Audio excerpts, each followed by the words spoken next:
சின்ன சின்ன ஆசைன்னு ஒரு பாடல் வந்தப்ப ஒட்டுமொத்த தமிழ் சினிமாவும் ஒரு இன்ப அதிர்ச்சிக்கு ஆளானது. ரகுமானுடைய இதுவரைக்கும் இசையமைத்த பாடல்களையே ஒரு இசை ரசிகர் என்ன சொன்னாரு, அடுத்த 10 ஆண்டுகள் இசையில் என்ன மாற்றம் நிகழப்போகிறதோ அதை முன்கூட்டி இப்பயே கொடுத்துட்டாரு. விண்வெளி நாயகா மாதிரி ஒரு பாட்டை நான் கேட்டதே இல்லை. உடம்புலாம் ஒரு இன்பம் மின்சாரமாக பாய்ந்தது போல இருக்கிறது. ரொம்ப பரவசமா இருக்கு அந்த பாடல் கேட்கிறப்ப. இந்த 5 வண்ண பூவேங்கிற பாட்டெலாம் இரவுல தனிமையில கேட்பதற்கான பாடல்கள். ஏன்னா இப்ப எல்லாம் காதை கடிச்சிட்டு போயிடுவாங்களோங்கிற மாதிரி, செவ்வ கவிட்டு போறாங்களோன்ற மாதிரி பாட்டு கேட்கும்போது ஹார்ட் பேஷன் தான் இருந்தாங்கன்னா சீக்கிரமா செத்துருவாங்கன்ற மாதிரி ஒரு சவுண்டை கொடுக்குறாங்க. அதுலேயும் குறிப்பா அனிருத் மாதிரி ஆட்கள்லாம் வந்ததுக்கு பின்பு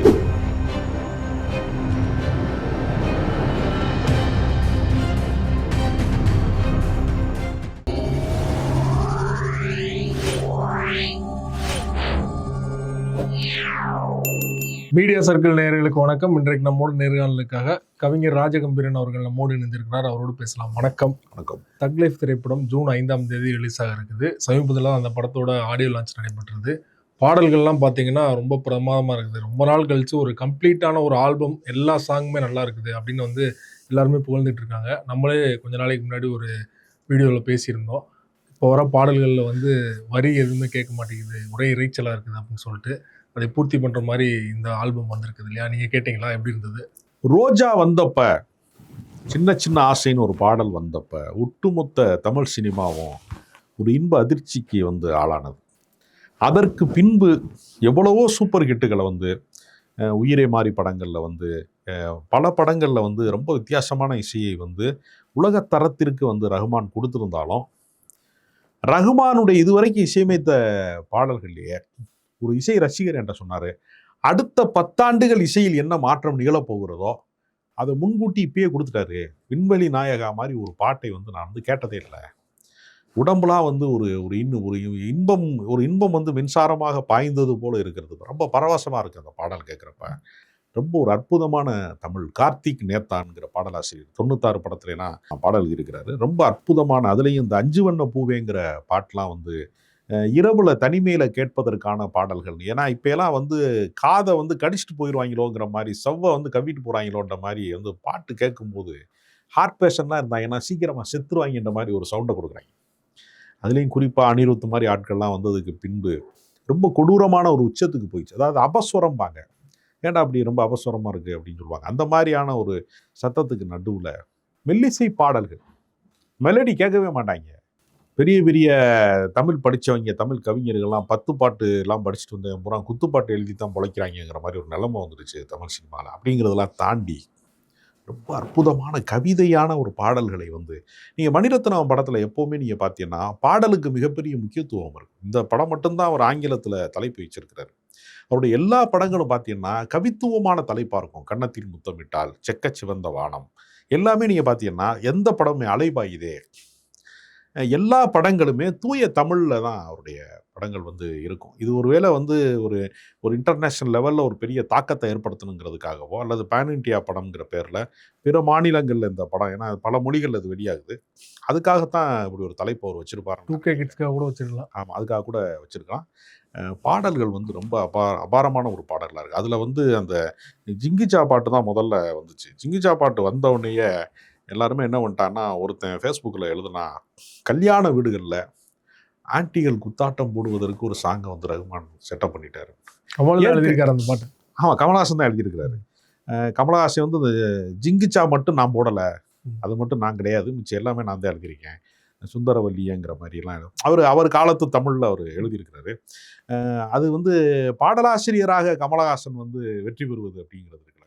ஏற்கனவே அந்த விருமாண்டி படத்தில் உன்னை விட இந்த உலகத்தில் வசந்தது ஒன்றும் இல்லைன்னா அதான் அவர் தான் எழுதுனது. எல்லாருமே தொடக்கத்தில் ஒருவேளை அந்த படத்தில் முத்துலிங்கம் பாட்டு எழுதினாரு, முத்துலிங்கம் பாட்டாக இருக்குமோ அப்படின்னு தான் எல்லாருமே நினச்சாங்க. ஆனால் அந்த பாடல் ஆகச்சிருந்த அந்த பாடல் கமலஹாசன் எழுதுனது.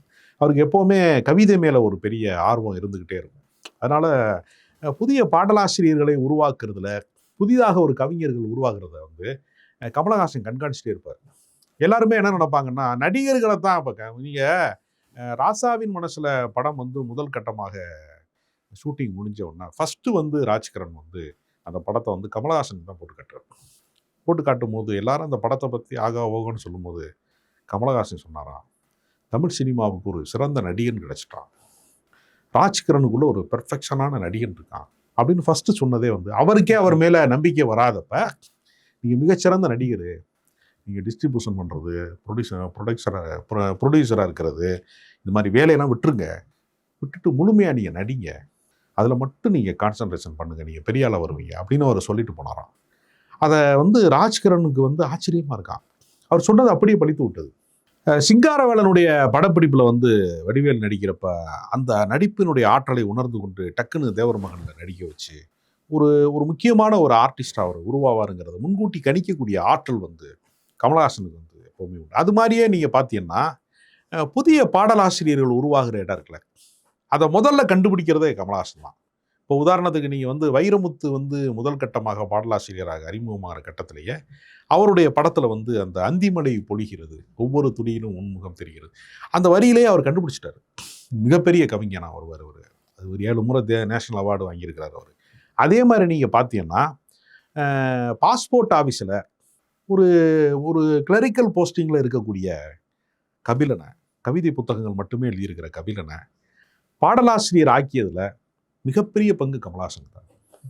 அந்த காலகட்டத்திலேயே அவர் கமலஹாசனை போய் சந்தித்து தன்னுடைய புத்தகத்தை கொடுக்குறாரு. அப்போ அவர் மிகப்பெரிய நடிகர் கமலஹாசன். இவர் வந்து ஒரு பாஸ்போர்ட் ஆஃபீஸில் வளர்க்குறவர். இவருடைய புத்தக வெளியீட்டுலாவுக்கு கமலஹாசன் வர்றாரு. வந்து கே.எஸ். ரவிக்குமார் பாராட்டி பேசிட்டு கே.எஸ். ரவிக்குமார்ட்ட சொல்கிறார், இவரை பாட்டு எழுத வைங்க.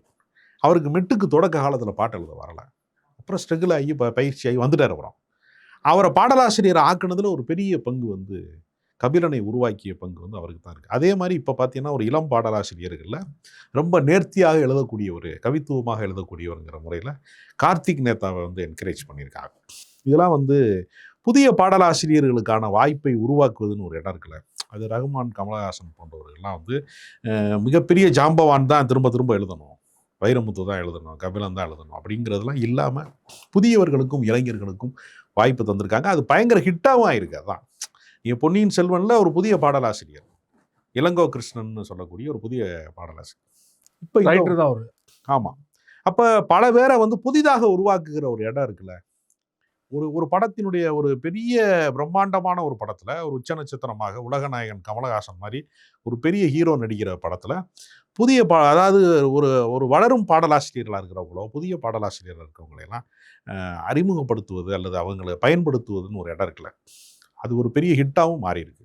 இதெல்லாம் ஒரு ஆரோக்கியமான ஒரு விஷயம். எல்லா துறைகளிலேயுமே புதியவர்களுக்கான வெளிச்சம் பாய்ச்சணும்.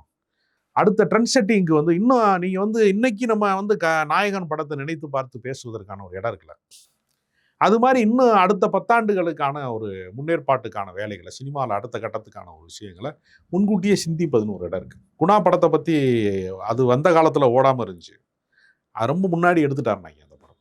அந்த படத்தினுடைய சாயல்களில் வந்த படங்கள் பூரா இப்போ ட்ரெண்ட் செட்டிங் படங்களாக மஞ்சுமல் பாய்ஸ்லேருந்து காதல் கொண்டேன்லேருந்து பல படங்களுக்கு பின்னணியில் அதுதான் இருக்குது அப்படின்னு இப்போ சொல்கிறாங்க இல்லையா.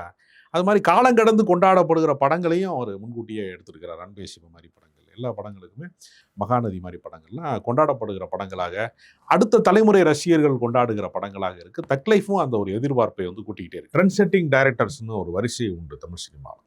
அது ஏறத்தாழ ஸ்ரீதர்லி தொடங்கி ஸ்ரீதர், பாலச்சந்தர், மகேந்திரன், பாரதி ராஜா, பாலு மகேந்திரா, இந்த வரிசையில் நவீன சினிமாவினுடைய ஒரு முன்னோடியாக மணிரத்னத்தை கருதலாம். ஏன்னா யூரோப்பிய சினிமாவுக்கு நிகராக தமிழ் சினிமாவை அருகில் கொண்டு போய் நிறுத்தியவர் என்று நம்ம அதை சொல்லலாம். ஏன்னா பெரும்பகுதி திரைப்படங்கள் வந்து எப்படின்னா எமோஷ்னலை வந்து அதிகமாக பேசப்பட்டதாக இருந்தாலும் மேக்கிங் வைஸ் வந்து என்ன இருக்கும்னா கொஞ்சம் ஒரு பெரிய பிரம்மாண்ட சீரியல் மாதிரி தான் பெரும்பாலான படங்கள் இருக்கும். அதை தாண்டி ஒரு மறைக்கப்பட்ட வரலாறு மாதிரியான விஷயங்கள் இருக்குல்ல. இப்போ வந்து ஒரு கேங்ஸ்டர் லைஃப்பில் இருக்கக்கூடியது. இப்போ வந்து தக் லைஃப்னு நம்ம சொல்கிறதே வந்து என்னென்னா ஒரு சமூக விரோதிகளுக்கான வாழ்க்கை என்னவாக இருக்கிறது, சமூகத்தின் வந்து அவருடைய வாழ்க்கையினுடைய பக்கங்கள் யாருக்குமே தெரியாத ஒரு பக்கங்கள் இருக்கிறது. அந்த வாழ்க்கை என்னவாக இருக்கிறதுன்னா அவங்களுக்கு அருகில் போய் பார்க்கக்கூடிய திரைப்படங்களை வந்து இவர் தான் ஏறத்தாழ வந்து அவருடைய தொடக்க கால படங்கள்லேயே அவர் அதை நிரூபித்து காட்டினார். ஆமாம். ஏன்னா அவருக்கு வந்து 80களிலே தொடங்குகிற போது கோவை தம்பி மாதிரியான ப்ரொடியூசர்ஸ்லாம் வந்து கொடிகட்டி பறந்த ஒரு காலகட்டம். இவர் இதய கோயில் மாதிரி படங்கள்லாம் எடுத்திருக்கிறார். ஆனால் அதில் அவருடைய முத்திரை பெருசாக இருக்காது. ஆனால் பகல் நிலவு மாதிரி படங்கள்லேயே பார்த்தீங்கன்னா அவருடைய அந்த சத்யராஜ் கேரக்டர் வந்து ஒரு நெகட்டிவ் கேரக்டர். எதிர்மறை கதாபாத்திரங்களுக்கான நெகட்டிவ் கேரக்டருக்கான நியாயங்களை சொல்கிற கதைகளை, இப்போ வில்லன்னா வந்து கொடூரமானவனாக இருப்பான் அப்படின்னு காட்டுறது யார் வேணாலும் காட்டிடலாம். அவன் அந்த இடத்துக்கு வந்து சேர்ந்ததுக்கு வாழ்க்கை அவனுக்கு வந்து என்ன விதமான வாய்ப்புகளை தந்தது. எழுத்தாளர் பிரபஞ்சன் சொல்லுவார், இந்த உலகத்தில் நல்லவன் கெட்டவன் 2 வகை கிடையாது. நல்ல விதமாக வாழ்வதற்கு வாய்ப்பு கிடைத்தவர்கள், வாய்ப்பு மறுக்கப்பட்டவர்கள் 2 பேர் தான் இருக்கான். இந்த நல்ல விதமாக வாழ்வதற்கு யாருக்கெல்லாம் வாய்ப்பு மறுக்கப்பட்டிருக்கிறதோ அவர்களை நம்ம கெட்டவர்கள்னோ அயோக்கியர்கள்னோ நம்ம சொல்கிறோம் அப்படின்னு அவர் சொல்லுவார். அப்போ இந்த வாழ்க்கையை வந்து சொல்கிற ஒரு ஒரு நிழல் உலக தாதாக்களின் வாழ்க்கையை சொல்வது, அவர்கள் பக்கம் இருக்கக்கூடிய நியாயங்களை சொல்வது, இதுதான் இவருடைய பேட்டர்ன் வந்து. அதில் நீங்கள் பார்த்தீங்கன்னா ரொம்ப சிக்கலான ஏரியாக்களில் வந்து நிறைய படங்கள் அவர் எடுத்திருக்கிறார். மாவோயிஸ்டுகள் பற்றிய படங்கள், இலங்கை தமிழர் பிரச்சனை சார்ந்த கன்னத்தில் முத்தமிட்டால் மாதிரியான படங்கள், அப்புறம் வந்து உயிரே மாதிரியான படங்கள், அது பம்பாய் மாதிரியான படங்கள், காஷ்மீர் பிரச்சனையை மையமாக வைத்த இதெல்லாம் வந்து அரசியல் ரீதியாக பல முரண்பட்ட கருத்துக்களும் இருக்கிறது. இவர் வந்து அரசாங்கத்தோட பாயிண்ட் ஆஃப் வியூவில் தான் ரோஜா மாதிரி படத்தை எடுத்தார், ஒரு இராணுவத்தோட பாயிண்ட் ஆஃப் வியூவில் எடுத்தாரே தவிர மக்களோட பாயிண்ட் ஆஃப் வியூவில் அந்த கதை சொல்லப்படலை அப்படின்னு பல விமர்சனங்கள்லாம் இவர் மேலே இருக்கிறது. அரசியல் ரீதியாக இவருடைய படங்களை வந்து நிராகரிக்கிறவர்கள் கூட இவருடைய அந்த திரைப்படத்தினுடைய மேக்கிங், அவருடைய ஸ்டைலு, அவர் வந்து வழக்கமான ஒளிப்பதிவை தாண்டி, ஏன்னா கிராமப்புறங்களெல்லாம் என்ன சொல்லுவாங்கன்னா மணிரத்னம் படத்துக்கு போயிட்டு அதில் இருக்கக்கூடிய டார்க் மெயின்டைன் பண்ணுவார். அவர் லைட்டை போடுங்களா அப்படின்லாம் கத்துவாங்க தேட்டரில். அது லைட்டை போடுங்கன்னா முன்னாடிலாம் திரைப்படங்கள் பார்க்குற போது ஒரு பளிச்சுன்னு ஒரு வெளிச்சம் வந்து நம்ம ஸ்க்ரீனில் இருந்து பக்கத்தில் இருக்கிற முகமே தெரியும். அது மாதிரியான லைட்டிங்லாம் வந்து அவருடைய படங்களில் வந்து இருக்காது. வித்தியாசமான பல படங்கள் இது மாதிரி இருக்கும்போது அவருடைய பெரிய ஹைலைட்டான படங்கள் அப்படின்னு நீங்கள் பார்க்குற போது நாயகன் தான் அவருடைய படங்கள்லேயே பெரிதும் பேசப்பட்ட படங்கள். அந்த படத்திற்கு பின்னாடி ஒரு 37 ஆண்டு காலம், ஏறத்தாழ ஒரு தலைமுறை, 30 வருடம் தான் ஒரு தலைமுறை. ஒரு தலைமுறை கடந்து இவரோட சினிமாவை பயணத்தில் யாரெல்லாம் தொடங்கினாங்களோ, இயக்குனராக தொடங்கினாங்களோ அவங்க யாருமே சினிமாலே கிடையாது. 10 வருஷத்துக்கு முன்னாடி ட்ரெண்டிங்கில் வந்து பெரிய டைரக்டர், இவர் ட்ரெண்ட் செட்டிங் டைரக்டர்னு சொல்லக்கூடியவங்க பல பேர் இன்னைக்கு ஃபீல்ட்லே கிடையாது அப்படின்னு அப்படி பல பேர் மாறி இருக்காங்க. ஆனால் இவர் என்ன செய்கிறாருன்னா எல்லா முறையுமே இன்னைக்கு இருக்க யங்ஸ்டருக்கு பிடிக்கிற மாதிரி ஒரு படத்தை அவர் எடுத்துக்கிட்டே இருக்கிறார். இந்த கற்றுக்கொள்ளுகிற இடம்னு ஒன்று இருக்குது. அதாவது பாலு மகேந்திராவை வந்து சொல்லுவாங்க, வாழ்நாள் முழுக்க அவர் சினிமாவை கற்றுக்கொண்டே இருந்தார். 5D கேமரா வருது அப்படின்னா அதை வந்து எப்படி யூஸ் பண்ணுறதுங்கிறத கற்றுக்கிட்டார். அவர் ஃபிலிமில் எடுத்து பழகினவர். இன்றைய நவீன மாற்றங்களை கூட அவர் வந்து விட்டு வைக்க மாட்டார். நான் என்றைக்குமே வந்து ஒரு சினிமா மாணவன் அப்படின்னு பாலு மகேந்திரா சொன்னதாக சொல்லுவாங்க. ஏறத்தாழ மணிரத்னத்துக்கும் அது பொருந்தும். இன்றைய இளைஞர்கள் மனசுக்கு ரொம்ப நெருக்கமாக இருக்கக்கூடிய ஓ காதல் கண்மணி, ஓகே கண்மணிங்கிற படம் வந்து லிவிங் டுகெதர் லைஃப்பில் இருக்கக்கூடிய ஒரு இளைஞனுடைய வாழ்க்கையும் ஒரு வயதான தம்பதிக்குமான முரண்பாடு இருக்குல்ல, அதை வந்து அவர் திரைப்படத்தில் முன்வைத்தார். அப்போ நவீன வாழ்க்கையில் ஏற்படக்கூடிய எல்லா மாற்றங்களுமே ஸ்க்ரீனில் கொண்டு வந்து சேர்க்கறதுன்னு ஒன்று இருக்குல்ல. இப்போ ஏறத்தாழ அவருக்கு 68 வயது மணிரத்னம். ஆனால் 18 வயது பையனுடைய மனநிலை என்னவாக இருக்கும்? அந்த அந்த கதைகளை அவர் வந்து எப்போவுமே சிந்திக்கக்கூடியவரில். கிரியேட்டிவுக்கும் ஏஜுக்கும் சம்மந்தம் கிடையாது. ஒருத்தருக்கு வந்து இப்போ வாலி மாதிரி கவிஞர்கள்லாம் வந்து வயது ஆக ஆக ரொம்ப இளமையான பாடல்களை எழுதியிருக்காங்க. சிக்குப்புக்கு ரயிலை எழுதும் போது அவருக்கு சிக்குப்புக்கு ரயிலை பாடுகிற வயது கிடையாது. ஒரு 60 வயது கடந்து தான் அந்த பாட்டை அவர் எழுதுறாரு. 80களுக்கு மேலே தான் சிம்புக்கு அதிகமாக பாட்டு எழுதியிருக்காரு. அப்போ அது வந்து இளமை சார்ந்த விஷயங்களை கற்பனா சக்தி வந்து வற்றி விடாமல் பார்த்துக்கிறது, கற்பனை சக்தி வந்து நீர்த்து போகாமல் பார்த்து கொள்வது, அந்த இடத்துல வந்து தக் லைஃப் வந்து ரொம்ப ஒரு முக்கியமான ஒரு படமாக வருது. அதுலேயும் வந்து கமலஹாசன் தான் தொடக்கமாக இருந்தது இந்த படத்துக்கு. சிம்புவுக்கு பதிலாக பல நடிகர்கள் வந்து பேச்சுவார்த்தை நடத்துகிறாங்க. கடைசியில் சிம்புவுக்கு தான் அது சரியாக வரும். அப்போ இன்னொரு ஆச்சரியமான விஷயம் என்னென்னா, ஒட்டுமொத்த தமிழ் சினிமாவுமே சிம்பை புறக்கணிக்கக்கூடிய ஒரு இடம் வருது. அவருக்கு வந்து பொன்னியின் செல்வன்லேயே அவர் தான் நடிக்க வேண்டியதுன்னு சொன்னாங்க கடைசி நேரத்தில். ஆமாம், நிறைய அவர் மேலே வந்து நிறைய விமர்சனங்கள் வந்து அவர் திரைப்படத்தை ஷூட்டிங்கு லேட்டாக வருவாருங்கிறதுலேருந்து நிறைய விஷயங்களில் அவரோட பெரிய முரண்பாடுகள் இருந்துக்கிட்டே இருந்துச்சு. ஆனால் அவரை வந்து ஒரு செதுக்கிற ஒரு இடம் ஒன்று இருக்கு இல்லையா, கமலஹாசனுக்கு நிகராக வந்து நடிக்கக்கூடிய ஒரு வாய்ப்பு வந்து அவருக்கு இதில் இருக்குது. அவருடைய ஒரு குழந்தை நட்சத்திரமாக வந்து 2 பேருக்குமே ஒரு ஒற்றுமை என்னென்னா, 2 பேருமே குழந்தை நட்சத்திரமாக அறிமுகமானவங்க. அதில் சிம்பு கூட அந்த இசை வெளியீட்டுள்ளால் சொன்னார், எல்லா குழந்தையும் சாக்லேட் சாப்பிட்டு சந்தோஷமாக பீச்சில் சுற்றிக்கிட்டு பொம்மையரோட விளையாடிக்கிட்டு இருக்கும்போது நான் ஷூட்டிங்கில் போய் வேலை பார்த்தேன். இந்த குழந்தை தொழிலாளர்களை கொடுமைப்படுத்தாதீன்னு சொல்கிறாங்கல்ல, அது மாதிரி அவர் சொல்கிறார். ஏன்னா அவருக்கு நடிப்பு வராதப்ப அவர் ஸ்கேலில் வந்து அடித்து வேலை வாங்கினார் டி ராஜேந்திரன்லாம் சொல்லுவாங்க. ஷூட்டிங்கில் ஒர்க் பண்ணவங்கலாம் எனக்கு சொல்லியிருக்காங்க. அந்த மாதிரி குழந்தையில இருந்து அவர் பயிற்சி பெற்று ஒரு சிறந்த பாடகரா, ஒரு சிறந்த நடன கலைஞரா, பன்முக ஆற்றல் கொண்டவர். அவரே திரைப்பட இயக்குனரா, அவர் வந்து மன்மதன் தொடங்கி வல்லவன் நிறைய படங்கள் வேற அவர் இயக்கியிருக்கிறாரு. அப்படி நிறைய திரைப்படங்கள் இயக்குனரா, பன்முக ஆற்றல் கொண்டவரா வந்து சிம்பு தன்னை வந்து நிரூபித்தவர். கே.எஸ். ரவிக்குமார் வந்து கமலையும் சிம்புவும் ஒரே நேரத்துல பேட்டி எடுப்பாரு. அந்த பேட்டியிலே சொல்லுவாரு, "சார் உங்கள மாரி தான் இவரும். நீங்க என்னென்ன சினிமால பண்ணீங்களோ, அது எல்லாத்தையும் அவரும் பண்றாரு" அப்படின்னோனே கமலுமே பாராட்டி பேசுவார் அந்த இடத்துல. அதாவது கமலஹாசனுடைய திரைப்படங்கள்லயே ஏறத்தாழ மணிரத்னத்துக்கும் கமலுக்குமே நிறைய ஒற்றுமை இருக்கு. என்ன அப்படின்னா 2 பேருமே அரசியல் ரீதியாக வலதுசாரிகளுக்கான படங்களை எடுத்திருக்காங்க.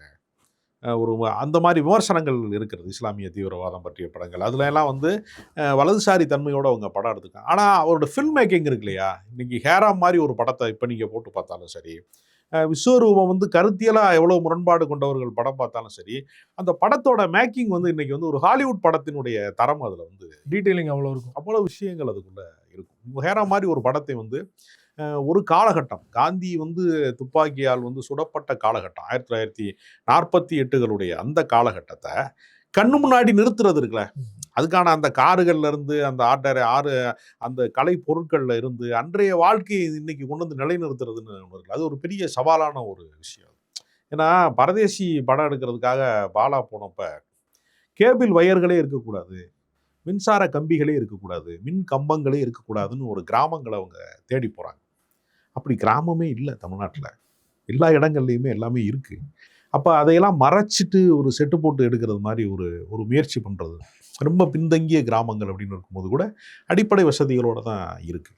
அதை தாண்டி எடுக்கும்போது ஒரு காலகட்டத்தை, ஒரு நூற்றாண்டுக்கு முந்தைய காலகட்டத்தை காட்டுவது, அது ஒரு ரொம்ப சவாலான விஷயம். இதற்கெல்லாம் ஒரு முன்னோடி தைரியம் கொடுக்கக்கூடிய இடம் வந்து யார்கிட்ட இருந்து புறப்படுது அப்படின்னா, இதெல்லாம் வந்து இந்த காலகட்டம் சார்ந்த படங்கள், பீரியட் ஃபில்ம் எடுக்கிறது ஒரு பெரிய சேலஞ்ச். அதையெல்லாம் கமலஹாசன் வந்து ஒரு அசாத்தியமான சாதனைகளை வந்து தமிழ் சினிமாவில் நிகழ்த்தி காட்டியிருக்கிறாரு. குறிப்பாக இந்த படத்தோட ப்ரொமோஷன்ஸில் பார்த்தீங்கன்னா, கமலுக்கு ஈக்குவலாக சிம்புவுமே இருக்கார் எல்லா போஸ்டர்லையுமே. ஆடியோ லான்ச்லேயுமே பார்த்தீங்கன்னா, கமல் பேர் அபிராமி சொல்லும்போது விட சிம்பு பேரை சொல்லும்போது பார்த்தீங்கன்னா, அவ்வளோ பெரிய கிளாப்ஸ், அவ்வளோ பெரிய குக்குரல் வந்து ரசிகர்கள் எழுப்புறாங்க இல்லையா? இல்லை, கமலஹாசன் சொல்றாரு, யார் புதுசாக நடிக்க வந்தாலும் அவன் எனக்கு போட்டி தாங்கிறாரு.